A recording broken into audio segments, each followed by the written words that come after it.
The sentiment was, stated as far as, the good times and the bad times, but the thing that she always the glue that just held it together. Even as bad as it got, as wobbly as the wheels got on the car, she always held it together until the good times came. And that was it. You're the glue of this family. That's all there is to it. And as I was looking back and thinking about all the good times, Jersey Shore, Phillies games, going up to Connecticut, Massachusetts, New York, just an endless array. And then thinking about what they may say in their stories, I thought about not just the great times that we had, but the amount of discipline and just how strict you had to be through a lot of, a pretty expansive era. I mean, David, growing up in Prohibition. Not that for 85. It was tough. I mean, in your formidable years, it was a little wild. I don't remember those. And I look back. I turn those years. I don't remember pictures, but the discipline. And see, the discipline and how strict it was, and how rough I had it versus these guys. We know better.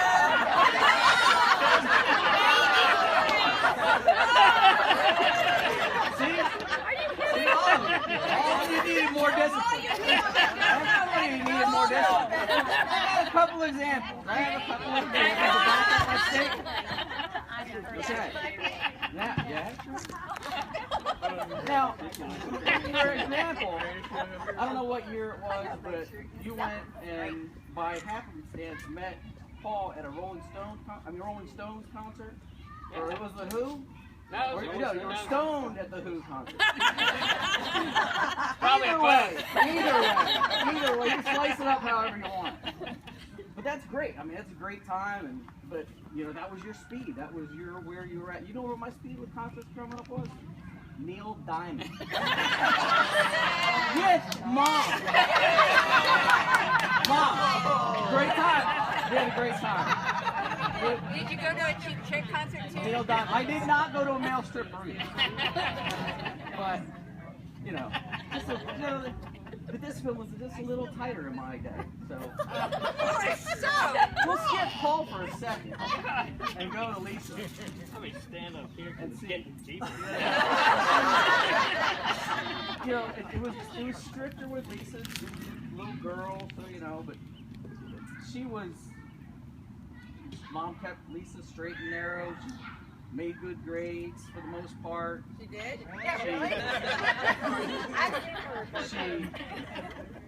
I'm embellishing for you. Okay. Appreciate it. But she let the strings out a little bit as far as dating. She dated a few guys. Don't worry. Muscle car guys and other jock once in a while, and some of my friends are going to. Oh! Don't go there! Just Ajax in my eyes would be great. But there was one instance where Mom really let the strings go, and we were visiting you down in Greenbelt in the apartment. And we were going down in a Nova, 72 Nova. And I think we were on about 110. And I said, "Aren't you going a little fast?" She goes, "One cigarette, one." And she's like, she backs it off to 60. She's like, "You want to go this fast?" I'm like, "Well, no, I guess not." So we're like, there's just like fence post cars going by. I'm like, okay, So we get there.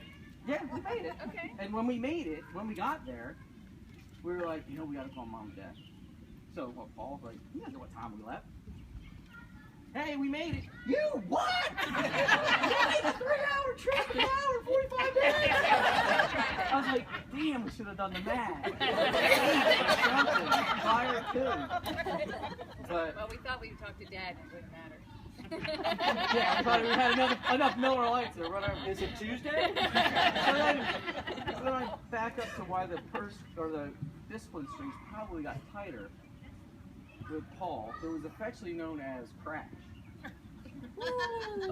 There was a few vehicles, so I'm not sure exactly how many were replaced, but I remember growing up and Mom saying, "Paul crashed another car." I wouldn't even let him near my Hot Wheels. I remember a birthday cake had a crushed car on it. Yeah, one of my Hot Wheels. Yeah. So I didn't let him near it. You know, I'm like, that's hot. You know what I mean? I And thought then I one was day, in big trouble. one day, I mom thought it was comes a up crash. to me and says, "Your brother Paul's gonna take you to swim lessons." I'm like, what? Are you kidding me? I gotta drive with him. So I don't get in the front seat. I get in the middle of the bench seat in the back. I think it was the Falcon. And I'm like, I clicked in. Like, I want to see death coming. If it's coming, I want to see it. So we're driving to swim lessons at the whatever the pool was, and he takes the keys out of the ignition and throws them in the back seat. Like, who does that to a 6-year-old? I'm like, oh my God, I am gonna die right here and right now. I laughed and went, Yes! Looking back, he was like, orange. I was like, I didn't want a gold star for swim lessons. I want a gold star for getting there. And then there was the episode where you really held the glue together on this one. It was the haircut. Where you had to get your hair cut. oh. It was down to here. Yeah, he was doing his best Cher impression. And he had to get his hair cut way up here. Okay. And it was a big deal. I know it was a big deal. You went to a barber and got your hair cut. Right? He wasn't going to do it. Well, he went to a barber. Let me jump forward to the strictest of what was going on. You went to a barber. I'm sitting in the kitchen on a kitchen table or a kitchen stool with paper on it. And to my mom's right is a magazine, Good Housekeeping magazine. It involved tape, bobby pins, and dull shears. Did you get a bowl? In between how to prune your rose bushes and how to make a killer spinach quiche is an article on how to absolutely derail your son's ego. She cut away and wheeled it and cut, and I'm like, oh my God, this is gonna go bad. Who do I look like? Dorothy Hamill. Dorothy friggin' Hamill. I mean, oh, like this. Dorothy Hamill. I'm like, oh, this is awesome. Try and make the wrestling team in 10th grade look like Dorothy Hamill.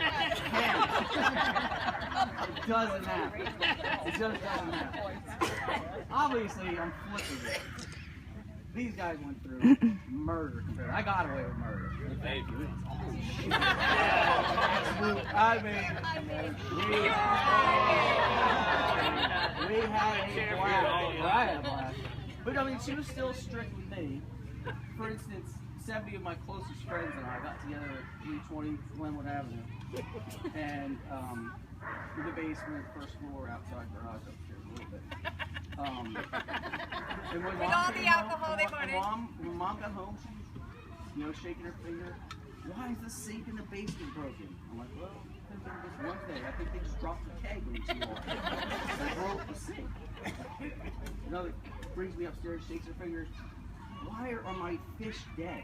I'm like, well, that could be too. Because they don't like beer. And I don't think that light is supposed to be in the water. That's the second thing. But there's one memory that it lives. Yeah, I know you were mad. There's one memory that lives, and it lives every year. It was New Year's Eve, and I'm not sure what year it was. But we were going to celebrate New Year's Eve. And we didn't have fireworks and all the other, exterior stuff.